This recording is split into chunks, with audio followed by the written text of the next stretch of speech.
Ça va s'appeler le vrai visage de Manuel Valls, parce que je pense que Manuel Valls a un gros problème d'identité. Il a une espèce de double visage, et c'est ce que beaucoup de gens se demandent rien qu'en le voyant. On sent que c'est quelqu'un qui est assez bipolaire.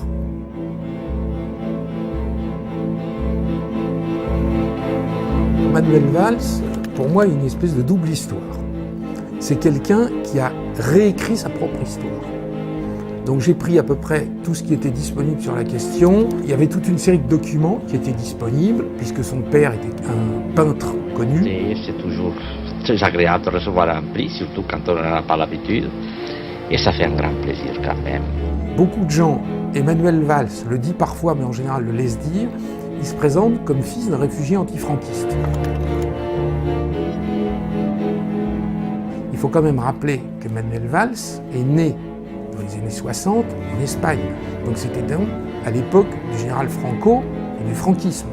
Donc on se dit qu'un républicain espagnol réfugié en France, comment se fait-il que son fils puisse naître en Espagne? En réalité, il n'en est rien.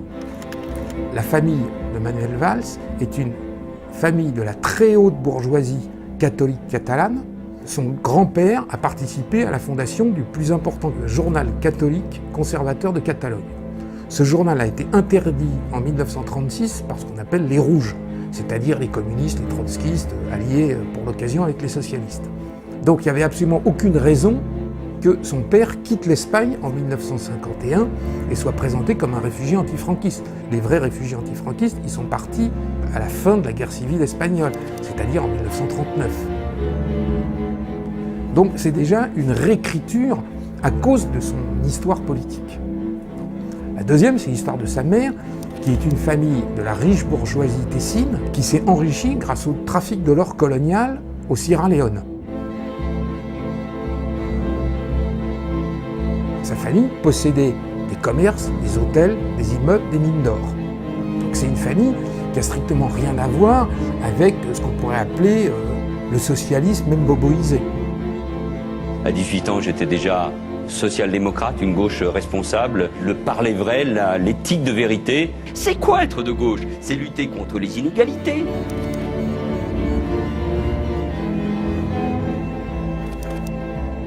Donc c'est toute une série de choses qui sont développées dans ce livre, avec un certain nombre de lumières qui sont apportées, et développer évidemment la partie sur ces liens extrêmement étroits avec les sionistes, Israël, la communauté juive en France.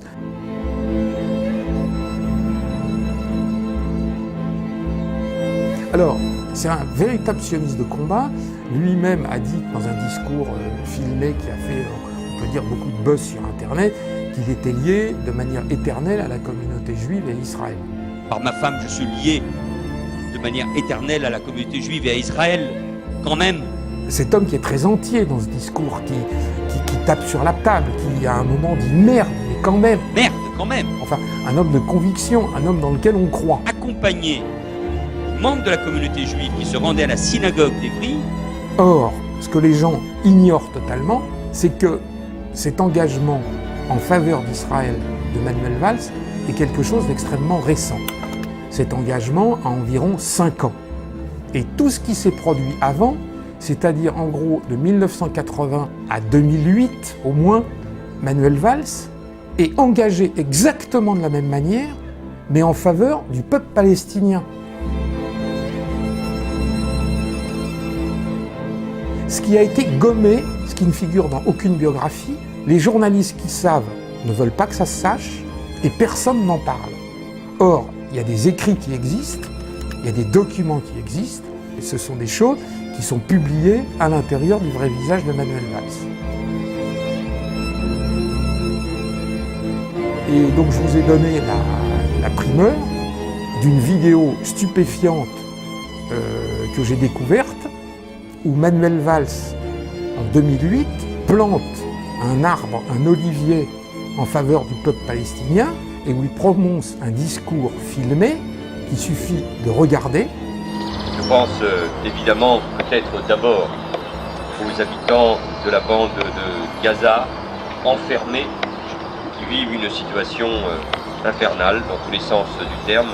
Nous sommes responsables d'un long travail à mener collectivement afin de combattre la haine, les divisions et les préjugés.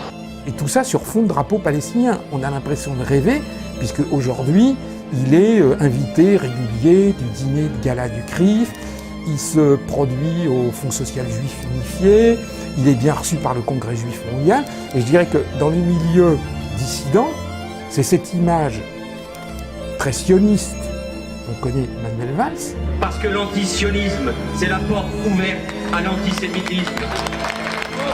Tous ceux qui ne peuvent pas accepter que la haine se déverse dans nos quartiers au nom de la critique d'Israël, nous devons faire corps, nous devons être unis pour combattre cet antisémitisme nouveau qui est né, qui se nourrit de cet antisionisme. L'édification d'un mur honteux, la poursuite des colonisations, le sort des prisonniers, bref des événements qui ne vont pas dans le sens de la paix.